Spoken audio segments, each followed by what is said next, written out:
Unboxing and review of the Midi Commander by MeloAudio. In the interest of transparency, this item was sent to me by MeloAudio so I could review it.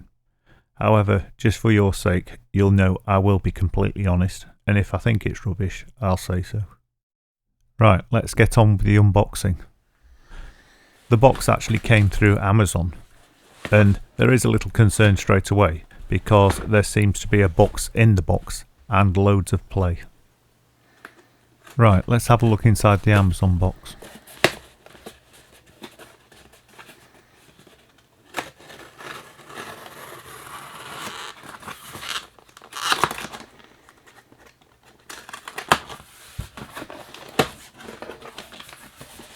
You can see what they've done there. They've padded around it with tissue paper, but it's a bit soft so it does allow movement.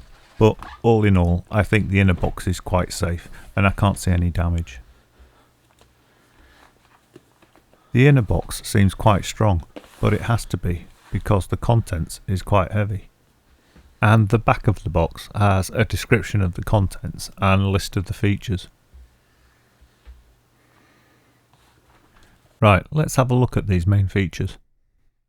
It's a USB MIDI controller or standalone MIDI controller with 10 foot switches with easy to use host matching configuration, 2 expression pedal jacks for volume and wah control together, 8 presets including jam up, bias effects, axe effects and KPA, etc. 2 custom modes for specific PC or CC commands, we'll look at that later. Support up to 30 hours playing by using 2 AAA batteries, and onboard charging function for rechargeable batteries. Right, let's open the box up.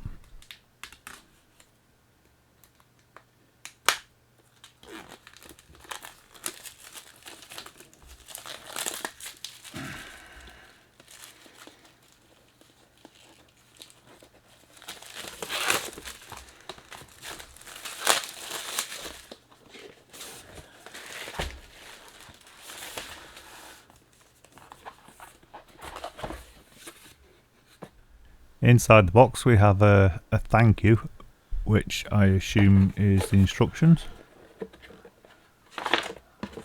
Yep. And underneath that we have a piece of card which is holding down the actual Midi Commander.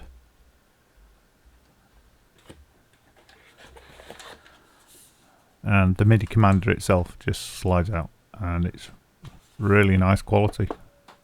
Really well made.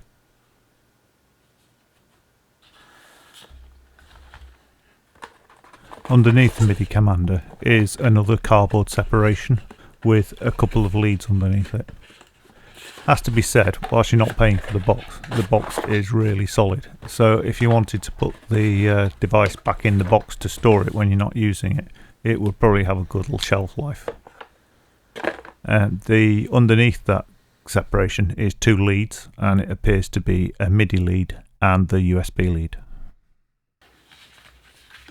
Right, let's take a look at the important part, the device itself.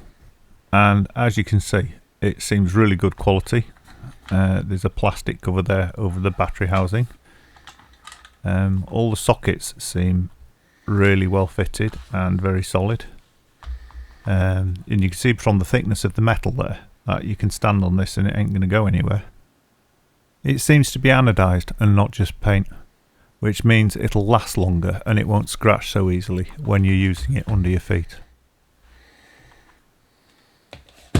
The Midi Commander comes with 2 leads, the USB lead and the standard 5-pin MIDI lead.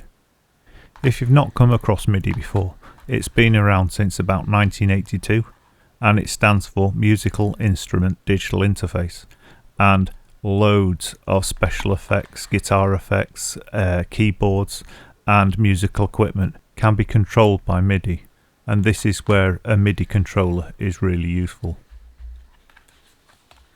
The little pamphlet with thank you on is actually the instructions, and when you get hold of them you'd think they were quite thin and there was nothing to them. However, as you unravel them you realise there's quite a lot in there. But this is good if you want to use the more advanced things like the custom settings because you'll need the instructions to explain how to use them and how to set them up for the first time. At the back of the MIDI Commander, we've got a power switch.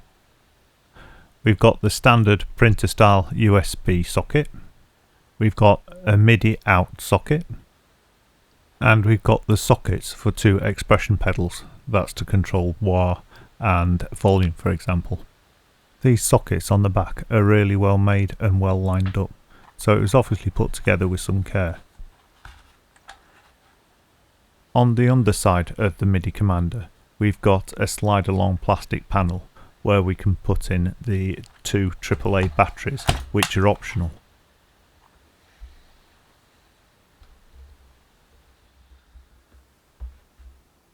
As described in the features section on the box, there are indeed 10 buttons, and they're marked A, B, C, D and E, and 1, 2, 3 and 4, and the E and 4 share a button. You've also got a down button and an up button. The buttons themselves are really solid, and they provide a good solid click when you push down on them.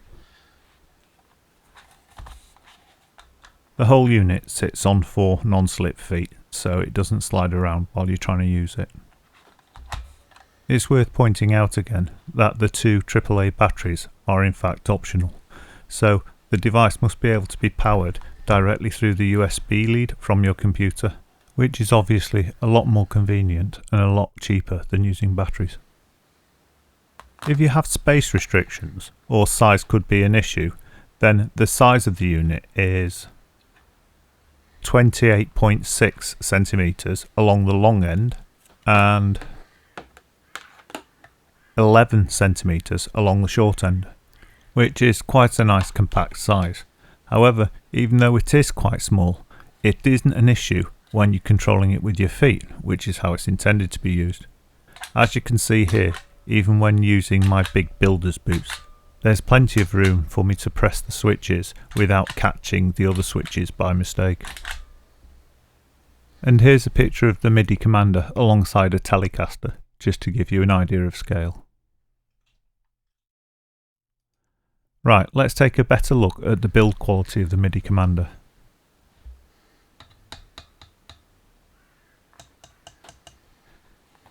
The entire unit seems to be made of metal. The back, the front, the sides, the whole thing is solid, and it's anodized, so I can't see it aging very quickly, and I can't see it getting damaged very easily. You can see the screen is set back a bit, so that it's not going to scratch very easily, and it's definitely not going to get damaged. There is a little plastic around the buttons, but I don't think this is an issue.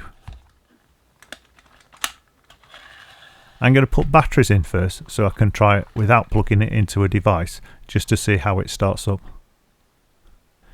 Obviously, make sure you're going to put the batteries in the right way.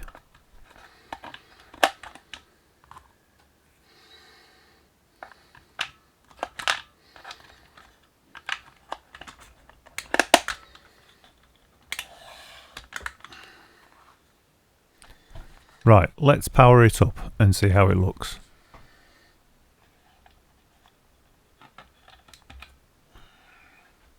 The OLED screen is really clear, and the flickering you can see there, I can't see that here, that's caused by the camera. The buttons are really solid, and you've got a little LED above each button to tell you it's been activated. As it's set up at the moment, the buttons are set to press to engage and press again to release. However, I can imagine you can change this depending on the configuration you want. All the buttons are really solid. The OLED screen is really bright, and the LEDs are really bright as well. Remember, this is competing with my video lighting. On the OLED screen are 2 sets of scales, and these are for the expression pedals, so you can have a visual reference to check they're working correctly. The A1 on the screen is to tell you what patches you've got selected. Down the left hand side of the OLED display you can see you've got how much battery life is left, the MIDI channel you've got selected, and a CC reference, which stands for continuous control, which is a MIDI instruction. If you look at the top of the screen, you'll see the word jamp, and this refers to the host mode, and there are 8 of these, and you can change it by simply turning the unit off and then select a number and turn it on whilst your finger's still pressing down the number, and it'll come on in a different setting. Now, each of the buttons has a different setting from 1 to 8, so it's got 8 different setups, and 2 of those are completely customizable, so you can set up the MIDI Commander to operate any MIDI device you might have. You just have to take your time to read the instructions and set it up correctly.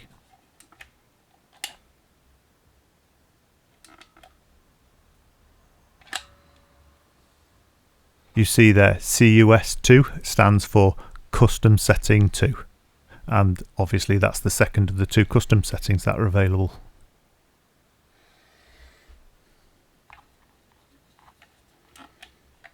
Right, so I'll reset it now to the way it was when I first turned it on. And here's a closer look at the MIDI Commander so you can see what you get for your money. Before I go on to do some tests on the MIDI Commander, I just want to make sure everybody knows exactly what it is, especially my students as they're just learning the guitar. This unit in itself isn't a special effects, and it won't change the sound of your musical instrument or your guitar. What it does is it controls a special effects unit or your computer with a special effects software in it. So the point of this unit is you can use your computer or other electronic device as a special effects unit. However, you can change the sounds just like you would on a normal stomp box. You might be thinking, well, you might as well buy a stomp box. And yes, this is true. However, a MIDI controller does have advantages. For example, if you want to upgrade the effects on your stomp box, you have to get rid of it and start again with a new stomp box. However, with a MIDI controller, you just need to upgrade your software, and then you'll get all the new sounds you want. Therefore, your MIDI controller will easily outlive any stomp boxes you might use. Right, let's do some tests. Test 1. Connecting and controlling a Behringer V-Amp2 using the provided MIDI lead. To do this test, I literally just need to plug in the provided MIDI lead into the MIDI out on the MIDI Commander, and then I plug it into the MIDI in on the Behringer V-Amp.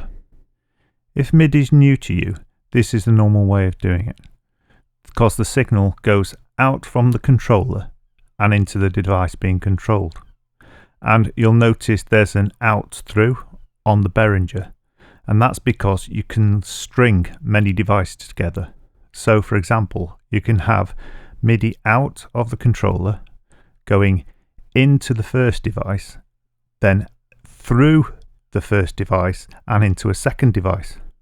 So for example, you can have the controller controlling a computer and then an external effects unit, or the other way around. Providing they've got a through on them, you can daisy chain as many devices as you want.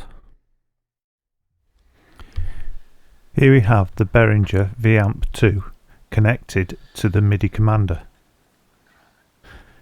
You'll notice that the Behringer is laid out with A, B, C, D and E and a string of numbers in exactly the same way as the screen on the MIDI Commander. So by using the buttons on the MIDI Commander, we should be able to go through the different effects on the Behringer. So let's just try that now. So at the moment you can see it's on A1. We press the B and you can see it's gone to the B, and it's B1 as it reflects on the screen. Again, C1, D1 and E1. So that's working perfectly. So you can see it's controlling the V-Amp from the MIDI Commander. So now I'm going up through the numbers to 4 and you can see A4, B4, C4, etc. So you can see how easily I'm navigating through the different effects on the Behringer. Now this is really handy because the Behringer's quite a cheap plasticky thing. Even though it sounds really great, the quality of build isn't so hot. So you can take all the wear and tear away from the device that's making the sound and put that onto the MIDI Commander, because that can take that kind of abuse. It's built for it. So using a MIDI Commander to control the Behringer, you can actually place the MIDI Commander on the floor where you can change the different effects, and you can put the Behringer out of the way where it won't get damaged. And you don't even have to look at the Behringer, because the clear display on the MIDI Commander tells you what effects you're using.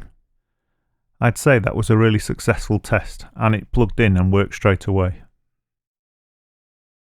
Connecting and controlling a PC running IK Multimedia Amplitube using the provided USB lead. In order to do this, you literally just connect the USB on the MIDI Commander straight into the USB on your computer.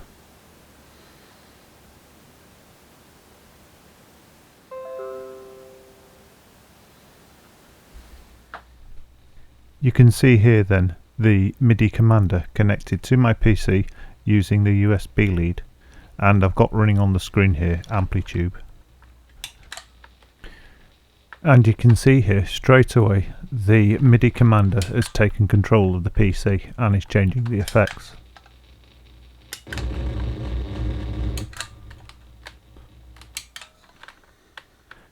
Interestingly, because there are so many effects on the software effects, they're controlled in a different way. You have the 1 to 8, and then to go beyond 8 you press up and that takes you to 9, and then you can go 10, 11, 12 etc. using the 1 to 8 keys, and then if you were to press the up again it takes you up another 9. So you could literally go through hundreds of different sounds using the up and down key in combination with the 1 to 8 key. Again, I'd say this was another very successful test, and it was amazing just how easy it was to connect the two devices up. Right, I'll just change the screen display on Amplitube to stomp boxes, because this gives you a far clearer visual idea of what the effects controller is doing to the effects, because you can see the different stomp boxes being activated and deactivated as I change the sounds. This test really shows that you can turn your computer into a really effective effects unit for guitar or any other instrument, and it's worth me pointing out that this is the free version of Amplitude that I downloaded off the internet, and it's available for free to anyone. Right, the final test. Test 3. Connecting and controlling a PC running native instruments guitar rig with the provided USB lead. I've connected the MIDI Commander to the PC using the provided USB lead, so now I'll boot up Guitar Rig. You can see the layout of Guitar Rig is very different, and it's laid out like a rack mount with the name of the different sound patches down the left hand side. But you can see, just like Amplitube, the MIDI Commander has taken control of the software and is changing the patches up and down. And it uses the same system where it goes up 8, and then we use the up and down to go beyond that.